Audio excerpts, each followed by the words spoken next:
Hello, everyone, and welcome to the Wolfpacker Show. My name's Ethan McDowell, and I am here with Noah Fleischman. We're back for another weekly basketball update to talk about all of the latest action in NC State's men's and women's basketball programs. And there's a lot to talk about, and refreshingly, after last night, some positive news to discuss on the show. With NC State's latest win over Miami, the men's squad picked up a much-needed victory to snap a three-game losing streak. We're going to touch briefly on the losing skid and then, but mainly devote most of our time today on what was an encouraging and, a win that showed a lot of signs of life for this team and just a great bounce back victory at home. Before we do that, just a quick housekeeping note. We're both reporters for the wolfpacker.com. That is NC State's site on the On3 network, the fastest growing college football news and recruiting site out there. If you're looking to join a passionate group of Wolfpack fans, go subscribe to wolfpacker.com. It's only $1 for your first month to get access to our message board, our premium recruiting scoops, and other info, team analysis. It's a great deal. Doesn't get any cheaper than $1. So go check that out and let us know if you do subscribe through the podcast. We really appreciate that. All right, Noah, let's get into it. You were there last night at PNC Arena, a 9 p.m. late night tip for the Wolfpack. And hey, it went pretty well for the Pack. They left with a 74-68 victory.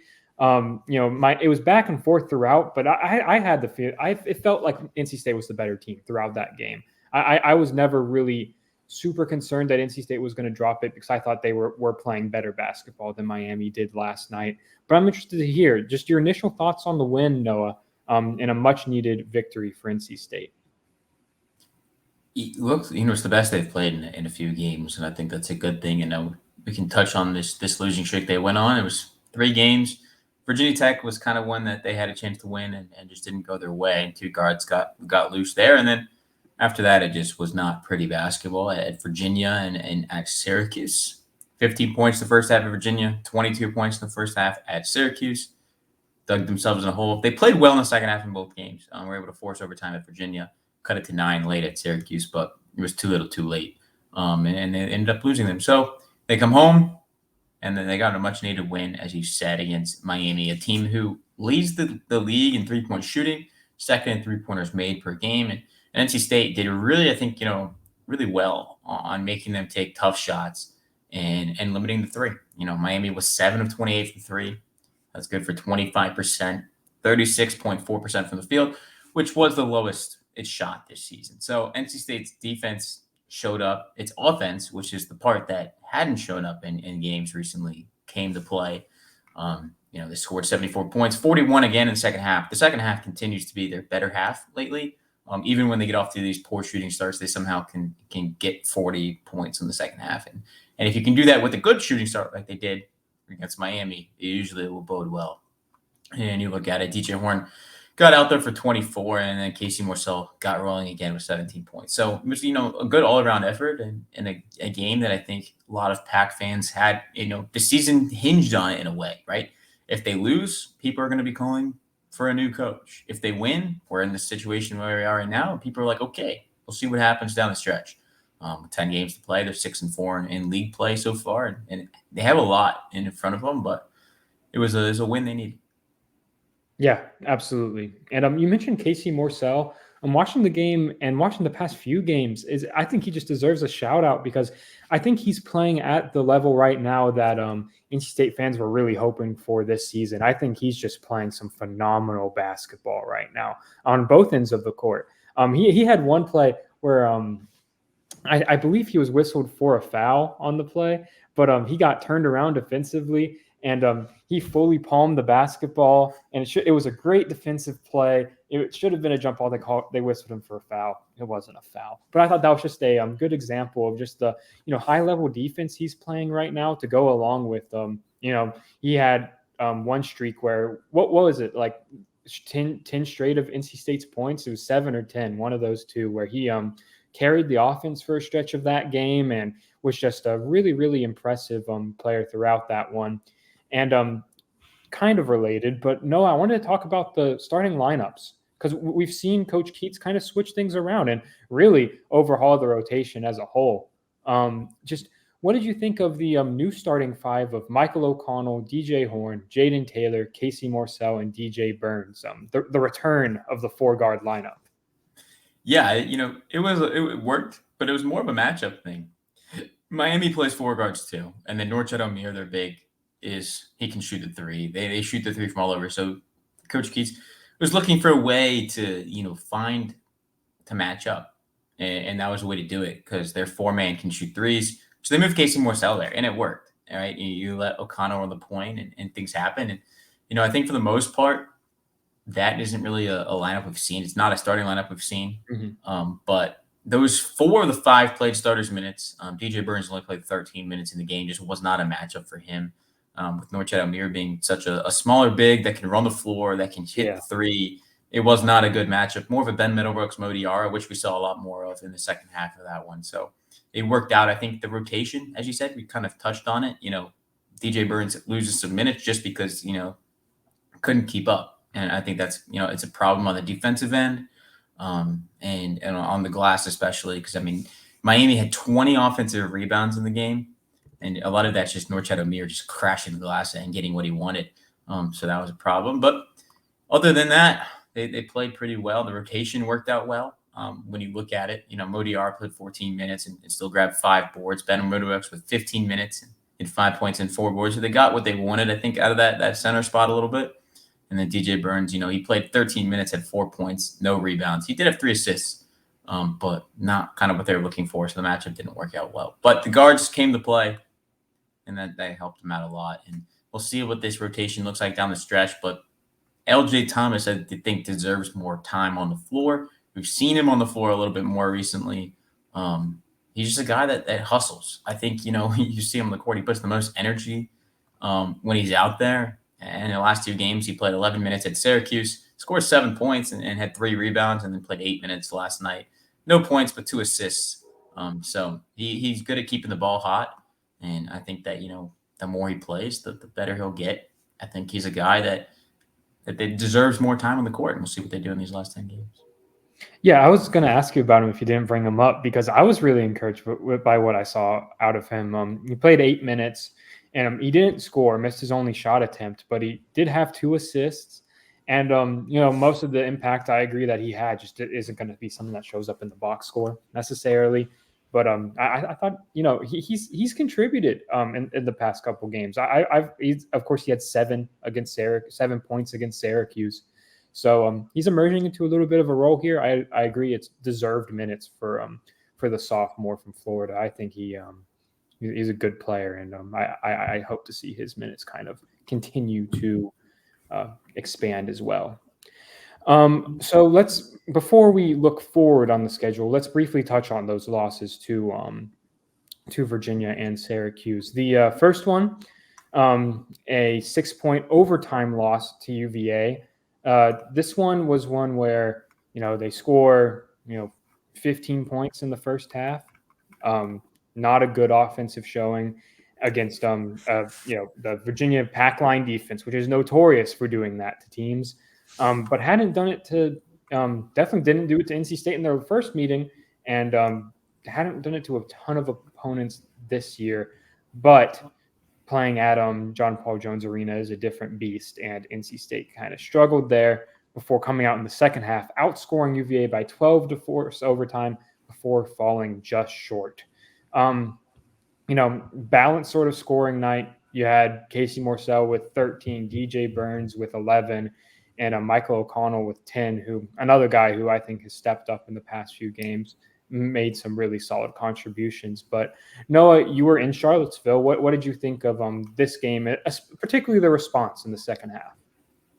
Yeah, it was a solid response. They came out in the second half, came out firing. Defense played really well, limiting Virginia to just 20 points after they scored 27 in the first half. So, when you play a game in the 40s, defense is going to be a must, and that's what NC State had, and I think that's been a constant throughout the season. But its offense just did not get rolling at all in the first half. It was not a pretty half of basketball to watch at all. And you talk about Michael O'Connell. He hit the game-tying bucket, with 3 seconds left to force overtime. And so playing really well at the moment. But, yeah, it was a game you kind of want to flush, get rid of. So was Syracuse. But luckily for State, they don't have to play Virginia anymore. You will see Syracuse again in Raleigh. They split Virginia. That when you look at their team sheet for the NCAA tournament, a split with Virginia is not a bad thing. They're Mhm. in the top 50. You take the win. You wish they got the win on the road, but it is what it is because that would have been a quad 1 win should they have won that. But they'll take the quad 2 home win and move on. And then Syracuse, similar story to the Virginia game. The offense was going through these lulls. At Virginia, they had 11 minutes without a field goal in the first half. So in the first 20 minutes, 11 without a field goal. At Syracuse, they had, I think, a 6-minute stretch in the first half, no points.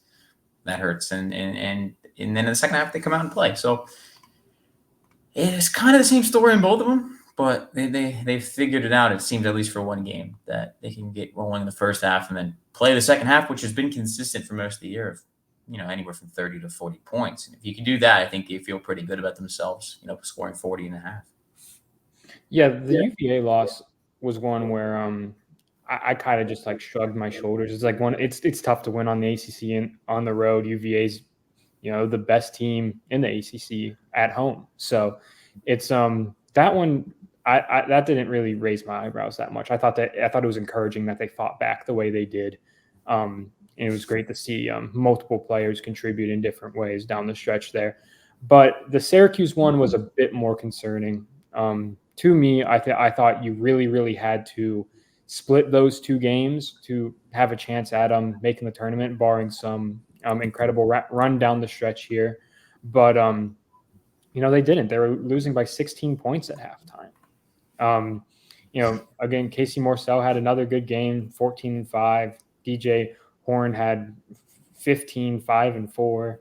But it just wasn't enough. And of course, you put 43 on them in the second half, and you're like, all right, now we're kind of cooking with gas here. But I thought that was a really rough game for the Pack to really not be competitive in for long stretches of that contest. So it was good to see them fight back again. But those were two pretty critical losses for this season. And now it puts a ton of stress on the final 10 games of this regular season, which let's talk about one of them, just the upcoming one, because we'll have time to preview the Pittsburgh matchup in our next show next week. But did want to talk about the upcoming homestand against Georgia Tech. The Yellow Jackets, it's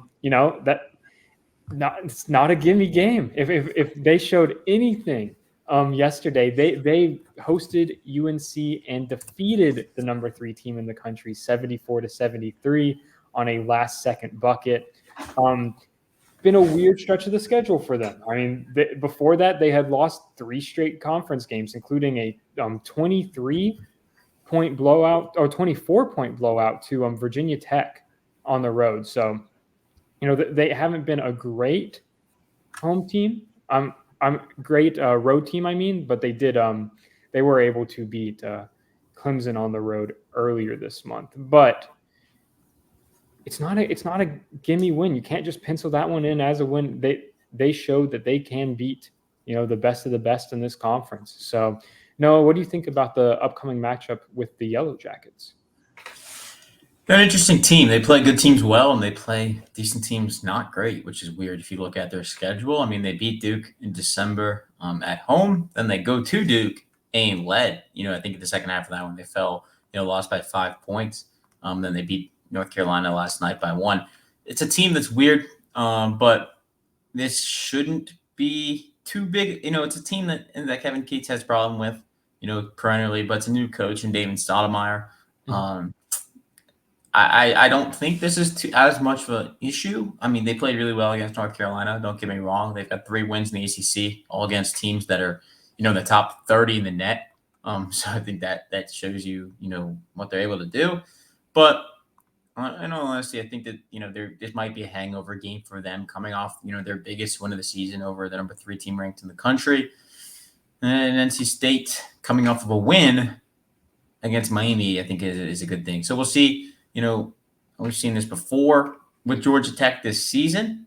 They beat Clemson in double overtime, and they go on the three-game losing streak, losing to Virginia, Pitt, and Virginia Tech. So we'll see what happens. But I don't think it's definitely not like one of those games where you go, they will win. But I don't think it's one of those games where people are sitting on eggshells being like, is this the game they lose? Like maybe they were for Miami coming into the game. It's safe to say it's another must-win game for the Pack. Yeah, you can't lose to a team that's currently sitting at 128 in the net. They did move up 6 spots, but yeah, 128 it's a backbreaking loss. I'm sure we can talk about, moving forward for NC State and what there is to play for. Some people think, like myself, there is a chance to make the NCAA tournament still. There's a lot of work to do in 10 games, but there is a path. Ethan, I know you have a differing opinion, but when you look at who they have to play, they've got multiple quad one opportunities left on the schedule, including 2, Wake Forest at Clemson, and you've got, at North Carolina, Duke, and then Pittsburgh. So they've got 5 quad one opportunities left in these last 10 games. Probably need to win 3 of them to give yourself a really good opportunity at the end of the tournament. They don't have any quad ones wins currently, so that's the problem that they sit in. This time will tell, but I think that the biggest game on the schedule left for them to circle as a, if you want to make the tournament when Duke comes to Raleigh, it's a needed win. I wouldn't even call it a must win. I'd say it's a needed win, and it's kind of like above a must win. It's like they want to make the tournament. That game is, got to be a W, and if it's not, then it is what it is, and they move on. But 6-4 in the ACC is not a terrible place to be right now. And 6th, they're what, I think a half game back from 3rd, so not the end of the world seed-wise. And in past years, you'd be like, okay, at worst, you're 6th in the ACC, you're on the bubble, like at worst. And I think that it has to kind of go to. I think for a long time, I was skeptical on the national disrespect of the ACC storyline. I think it's getting ridiculous at this point. The fact that they could be like a 2 or 3 bid league this year, like what are we talking about? Come on. Every coach makes the opinion. You listen to the ACC call on Mondays. They all say the same thing, which the ACC is getting disrespected, and people think the Mountain West should be a 5 bid league, which I don't know. I saw a tweet last night or this morning about it. In like the past 10 years, something, the ACC has like the most wins, the most, Final Four appearances, the most Sweet 16 appearances. It has it all. And it's kind of one of those things is why is there the anti-ACC bias? And I think that, 6th in the ACC usually was a bubble team. 3rd in the ACC, you were in. And now why is 3rd in the ACC the bubble? I don't know.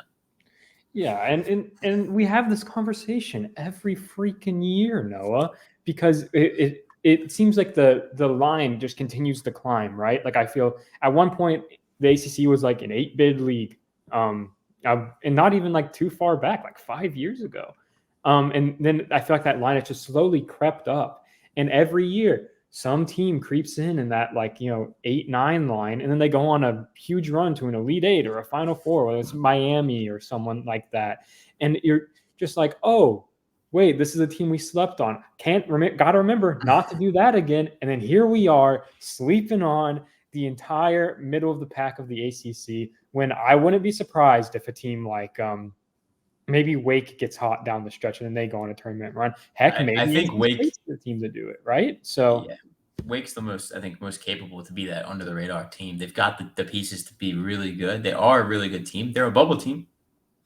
Is what is, and State owns a win over them, which could look good down there at the end of the season. But I think if you pick a team, Wake's probably the one to be that. I'm not going to say they're going to go to the Final Four like Miami did a couple years ago, but they're a team that's capable. And I feel like there's a few teams that are capable of that. And if NC State gets hot, there's a path to getting to the big dance. I will acknowledge that. I think it's a very difficult path. I think you can't have a bad loss for the rest of the season. You have a full season's worth of bad losses. So I think you need to win every game you should win for the rest of the year, and then you have to do some surprises, and we'll see what happens. I'm not super optimistic, just based off of the way the team has looked on the road, and I think they're going to need some big performances away from PNC Arena. But hey, now they're back-to-back games with 8 or more threes. maybe the shooting woes are starting to drift. We're some positive regression to the mean here.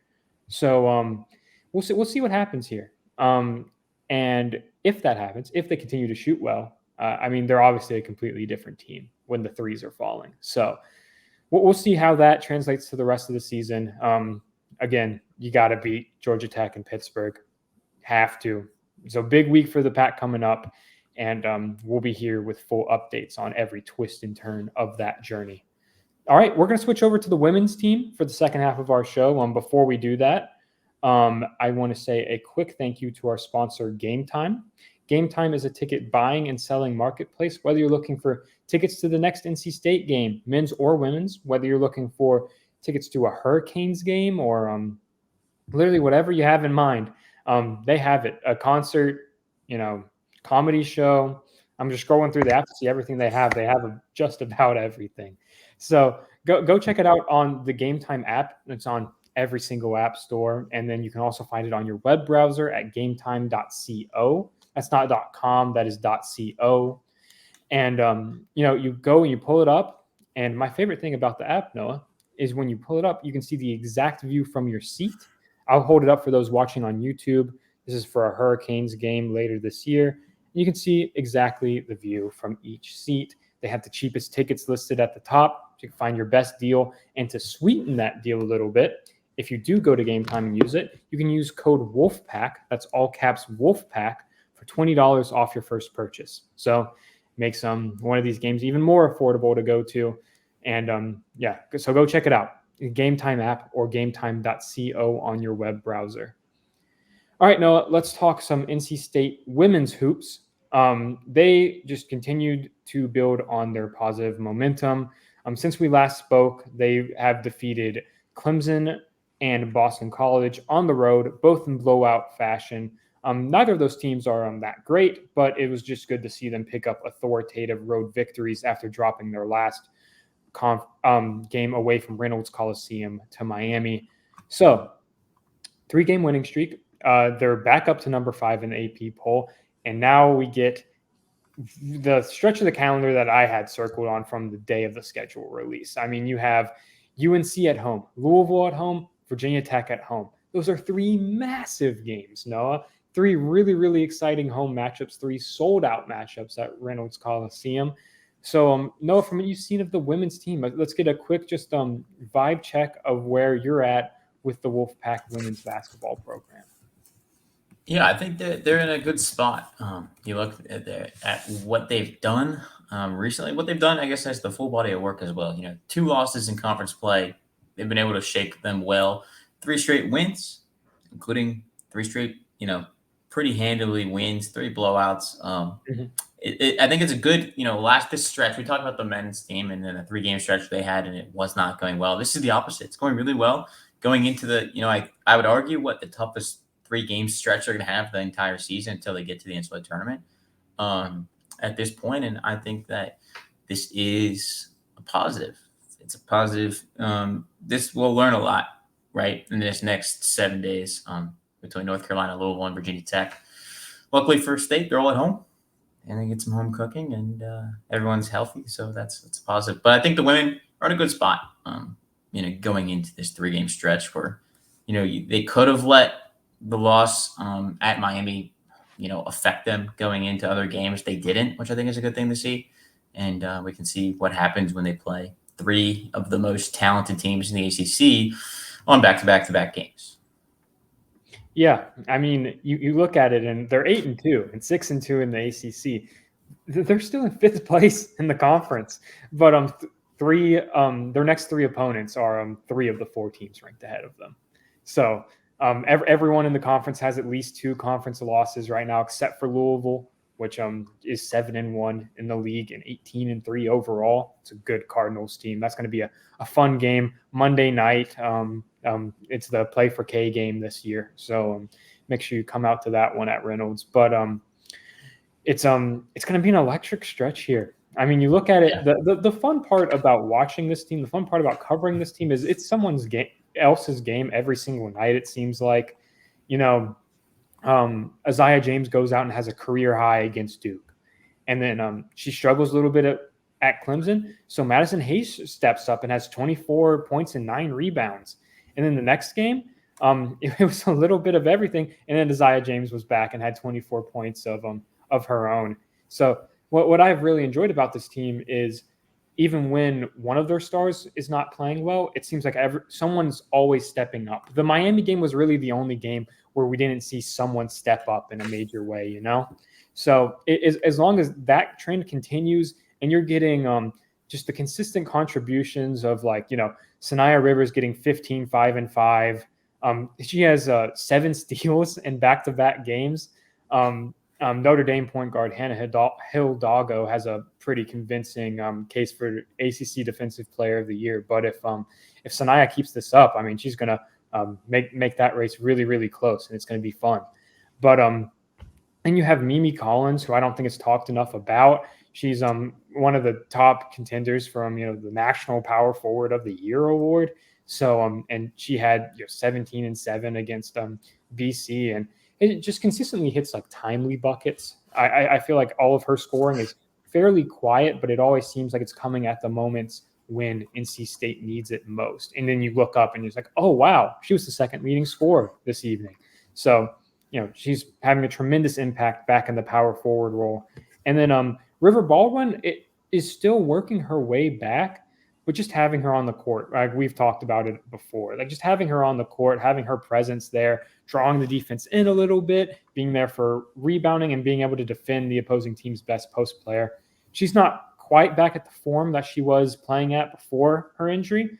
And like I've said before, if she gets back to that, I think NC State can beat anyone in the country. So we'll see where she's at after a few days off going into this home stretch, but it should be really fun. I want to spend the most of this episode kind of previewing the matchup with the Tar Heels. They're ranked 24th in the country right now. You know, one of the hotter teams in the ACC until Sunday when they lost to a UVA team that NC State has blown out twice this year, and they got blown out by the Cavaliers. They lost by 15 points. But before that, they were rattling off some wins, man. They took down Louisville, their only conference loss of the season. They had beaten UVA in the previous matchup and beaten Georgia Tech. So they had strung together some impressive games, and they were one of the hotter teams in the country. And now it's going to be a fun matchup. Noah, this is going to be your first taste of the UNC-NC State women's basketball rivalry. I know you've followed it. You've seen the quotes from UNC coach. You've seen them from Wes Moore. So what are your initial thoughts on this matchup?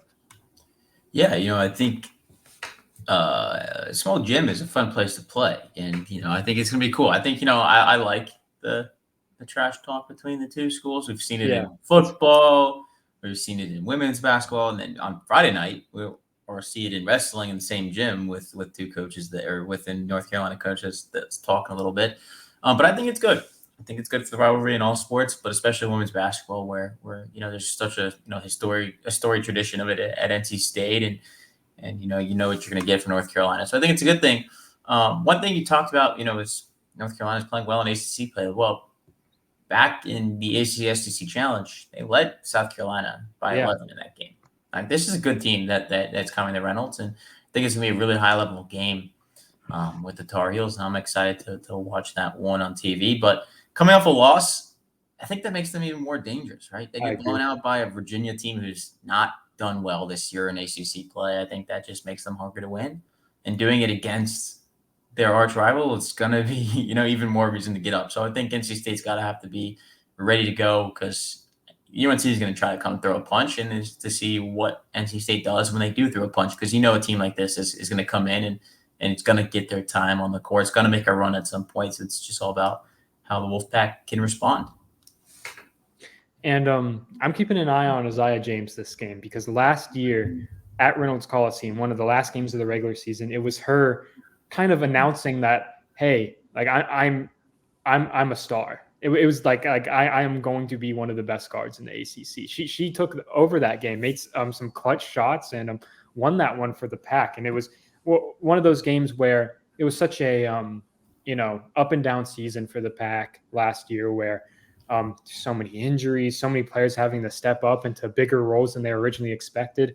And Isaiah James did that. And when she hit those super clutch shots in that overtime victory over UNC, it was kind of like, okay, the future of NC State's backcourt is in good hands, because we had already seen Sanaya, emerge as a very productive star player as well. So I'm interested to see what she what that backcourt can do against UNC this year.